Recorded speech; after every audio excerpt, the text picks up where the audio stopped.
When I was a little boy, I usually heard my parents saying something like, "Money is the foundation for more money." When I grew up, I started hearing a different version of this proverb: "The rich get richer." It takes money to make money, and so on. At age 17, I started having the dream of becoming rich, and there came a big problem. If I believed what my parents have been telling me since I was a child, that money is the foundation for more money, then I'll have to accept my fate and endure poverty for the rest of my life. Because everyone around me is poor. So if my parents, uncles and aunties are poor, and money is the foundation for more money, then since I was born by poor parents, I have to remain poor. That destiny seemed darker than what I wanted to accept, so I became curious. I started reading every book that came my way because I wanted to know what the rich say about money instead of what my poor parents say. My first breakthrough came when I read a book by Clement Stone. I think the title of that book is Success Through a Positive Mental Attitude, or something like that. Reading these books for the first time in my life, I came across the acronyms which OPM, which is other people's money. Wow, now I see a new possibility. Though I was yet to figure out how to get or use other people's money, the mere fact that there's something like that makes me break away from my parents' and societal poor mindsets about money.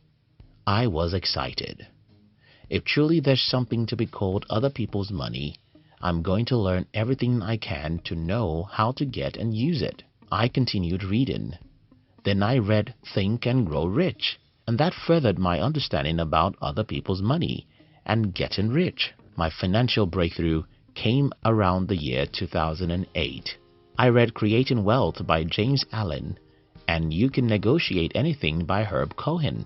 In Creating Wealth, James Allen told the story of how he claimed on the national television that he could buy a piece of real estate property without any money. The journalist decided to take him up on his claim and set him up.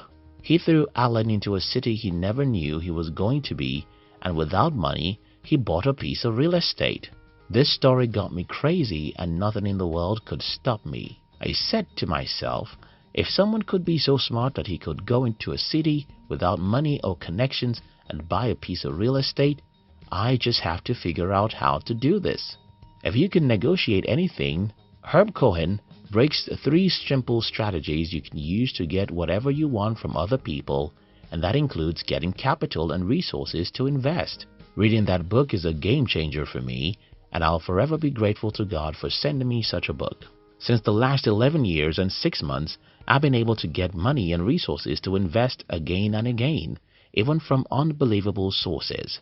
And this is how it all started. It all starts from your mind. I know you've been hearing this for a long time, and I'm sorry I have to tell you again. The game is in your mind. Though positive thinking has become a cliche in our society, the truth is, if you think you can do something, you'll look for every possible way to do what you think you can do, and if you think you cannot do anything, you'll look for some excuses.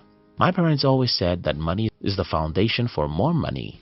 If I had believed that, then I'll simply tell myself, well, since I don't have that money, I cannot make more money. But I threw away that belief, and that's the first thing I asked you to do. Throw away everything poor people taught you about money. Throw away the mindset that it takes money to make money, because it doesn't have to take your money. I can tell you several of my exploits. I can tell you how I raised capital from strangers even though I had no collateral. I can tell you how I got people to give me their hard-earned money so that I can invest. And I did this year after year till the point where I no longer needed capital.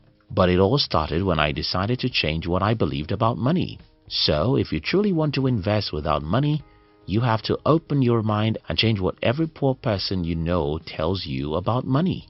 Everyone needs capital. This is another truth I wish you knew. Everyone needs capital and everyone needs the same capital. Let me explain. Give me 3 boys who are 15 years old. One of them wants to be an accountant. The other wants to be a lawyer. And the third wants to be an entrepreneur. In our society, we are made to believe that the first 2 boys who want to be an accountant and a lawyer need school, while the third boy needs capital. I'm sorry, that's not true. All of these boys need the same thing, and that is knowledge. In other words, the real capital anyone needs is knowledge. And I have a story to prove it. In the year 2009, I traveled to a town in my country with the hope of starting my manufacturing business there. Except that I had no money. I called a friend and he sent me some money, not even up to 10% of what I needed. But I started my journey anyway. I knew what I wanted, and that was a manufacturing space, a residential space for me to live, and the trust of the supplier of the raw materials needed. Having read Creating Wealth, You Can Negotiate Anything, and other books, I believed I could get those things I needed even though I had no money. Well, I did everything I needed. Yes, I was rejected a few times, but when you believe something is possible, you're not only going to try again after rejections, you're going to be attractive to people because your confidence will convince them that you're worthy of their support. Again, the real capital everyone needs is knowledge. The same knowledge which makes a lawyer employable is the knowledge that makes you get the resources you need to invest. So if you hate books, you probably won't even know how to get the capital you need to invest. You can't possibly want to invest in other things until you've learned how to invest in the most lucrative business of your life, which is your mind. Yes, your mind is the most lucrative business in the world. And if you are too lazy to invest in the most lucrative business, why do you want to invest in something else? What do you want to invest in? A few weeks ago, one of my friends came to me to tell me about Forex trading. He wants to invest in Forex and he needed me to support him financially. I love him, but I didn't support him. Now you know that I'm a bad devil. But that's not it. You see, when I heard my friend talking, I knew that he didn't know what he was talking about. And that's another problem most people have when they want to get other people to invest in their ideas. Don't deceive yourself. Most people who have money to invest in your ideas are very smart, extremely smart. If you want to see this in real life, watch Shark Tank on YouTube. You'll see how sharks can easily see the loopholes in your ideas, and that's what you'll encounter anywhere you try to get others to invest in you. Because usually, people who have money have been either entrepreneurs or investors for 1 or 2 decades. These people know fake enthusiasm, fake ideas, and fake market evaluations. So when you sit in front of them to talk about your idea, they can smell the rat 10 miles away, and that's why they won't ever want to support your idea. In the case of my friend, I can easily see how he underrated what it takes to make money in Forex trading. And when someone underrates what it takes to build any business, you know they will throw your money into the lagoon. So, what do you want to invest in? How passionate are you about such things? How many hours have you spent studying that industry? How many people, experts, have you met to ask questions?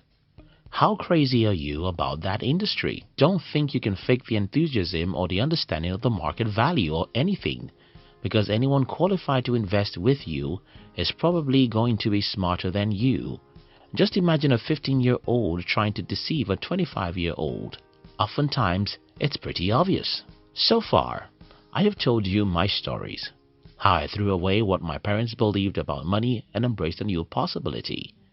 Until you do the same, you can't get resources to invest in because the battle is in your mind.